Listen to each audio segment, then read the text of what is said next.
Exode, chapitre 30. Tu feras un autel pour brûler des parfums. Tu le feras en bois d'acacia. Sa longueur et sa largeur seront de 50 cm. Il sera carré. Sa hauteur sera d'1 mètre. Tu feras des cornes qui sortiront de l'autel.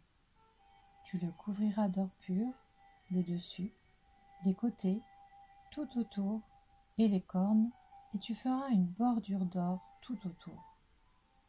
Tu feras sous la bordure 2 anneaux en or à placer sur ses 2 côtés. Tu les mettras sur les 2 côtés pour y passer les barres destinées à son transport. Tu feras ces barres en bois d'acacia, et tu les couvriras d'or. Tu placeras l'autel en face du voile qui cache l'arche du témoignage, en face du propitiatoire qui couvre le témoignage, et où je te rencontrerai. Aaron y fera brûler du parfum odoriférant. Il en fera brûler chaque matin lorsqu'il arrangera les lampes, et il en fera brûler aussi au coucher du soleil lorsqu'il mettra les lampes en place. C'est ainsi que vous brûlerez constamment du parfum devant l'Éternel au fil des générations. Vous n'offrirez sur l'autel ni parfum étranger, ni holocauste, ni offrande végétale, et vous n'y verserez aucune offrande liquide. 1 fois par an, Aaron fera des expiations sur les cornes de l'autel. On y fera des expiations 1 fois par an, avec le sang de la victime expiatoire au fil des générations. Ce sera une chose très sainte devant l'Éternel.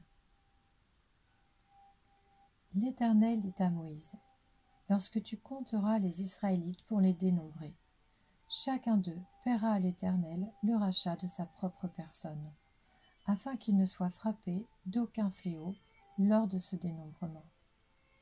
Voici ce que donneront tous ceux qui seront compris dans le dénombrement. Une demi-pièce d'après la valeur étalon du sanctuaire, qui est de 10 grammes. Une demi-pièce sera prélevée pour l'Éternel. Tout homme compris dans le dénombrement, c'est-à-dire tout homme âgé de 20 ans et plus, paiera le don prélevé pour l'Éternel. Le riche ne paiera pas plus, et le pauvre pas moins d'une demi-pièce comme don prélevé pour l'Éternel, afin de racheter leur personne. Tu recevras des Israélites l'argent du rachat, et tu l'attribueras au travail de la tente de la rencontre. Ce sera pour les Israélites un souvenir devant l'Éternel pour le rachat de leur personne. L'Éternel dit à Moïse: tu feras une cuve en bronze, avec sa base en bronze pour les ablutions. Tu la placeras entre la tente de la rencontre et l'autel, et tu y mettras de l'eau. Aaron et ses descendants l'utiliseront pour se laver les mains et les pieds.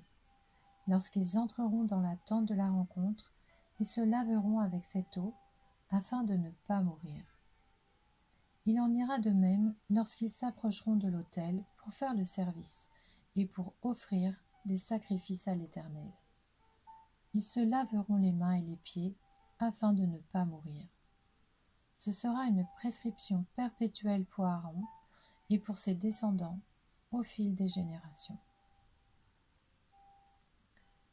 L'Éternel dit à Moïse: prends des meilleurs aromates, 5 kilos de myrrhe, de celles qui coulent d'elles-mêmes, la moitié, soit 2,5 kg, de cinnamome aromatique, 2,5 kg de roseau aromatique, 5 kg de cassis, tout cela d'après la valeur étalon du sanctuaire, ainsi que 4 litres d'huile d'olive. Tu feras avec cela une huile pour l'onction sainte, un mélange de parfums préparé selon l'art du parfumeur. Ce sera l'huile pour l'onction sainte. Avec cette huile, tu consacreras par onction la tente de la rencontre et l'arche du témoignage, la table et tous ses ustensiles, le chandelier et ses ustensiles, l'autel des parfums, l'autel des holocaustes et tous ses ustensiles, ainsi que la cuve avec sa base. Tu consacreras ces objets, et ils seront très saints.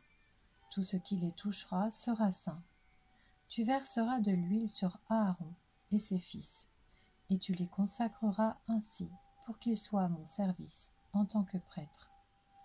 Tu diras aux Israélites, ce sera pour moi l'huile de l'onction sainte au fil des générations.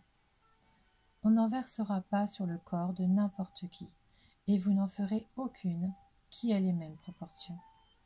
Elle est sainte, et vous la considérerez comme sainte. Toute personne qui fera un mélange semblable ou mettra de cette huile sur une personne étrangère à la fonction de prêtre sera exclue de son peuple. L'Éternel dit à Moïse, prends des aromates, du stacté, de l'ongle odorant, du galbanum et de l'encens pur, en quantité égale. Tu feras avec cela un parfum mélangé selon l'art du parfumeur. Il sera salé, pur et saint. Tu les réduiras en poudre et tu le mettras devant le témoignage dans la tente de la rencontre où je te rencontrerai. Ce sera pour vous une chose très sainte. Vous ne ferez pour vous aucun parfum qui ait les mêmes proportions. Vous le considérez comme saint, consacré à l'Éternel. Toute personne qui fera un parfum semblable pour le sentir sera exclue de son peuple. Exode chapitre 31. L'Éternel dit à Moïse, sache que j'ai choisi Bezalil, fille d'Uri et petit-fils d'Ur de la tribu de Juda. Je l'ai rempli de l'Esprit de Dieu, d'habileté, d'intelligence et de savoir-faire pour toutes sortes de travaux. Je l'ai rendu capable de faire des inventions, de travailler l'or, l'argent et le bronze, de graver les pierres à enchâsser, de travailler le bois et de réaliser toutes sortes de travaux. Je lui ai moi-même donné pour aide Oholiab, fils d'Ahisamach de la tribu de Dan. J'ai mis de l'habileté dans l'esprit de tous les artisans pour qu'ils fassent tout ce que je t'ai ordonné.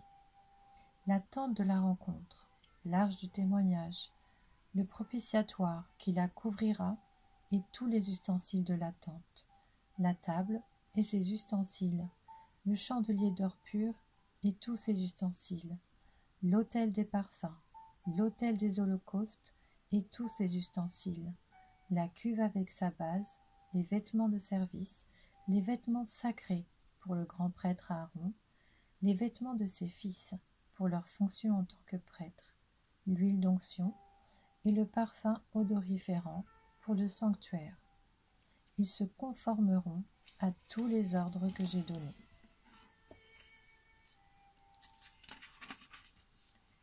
L'Éternel dit à Moïse, transmets ces instructions aux Israélites.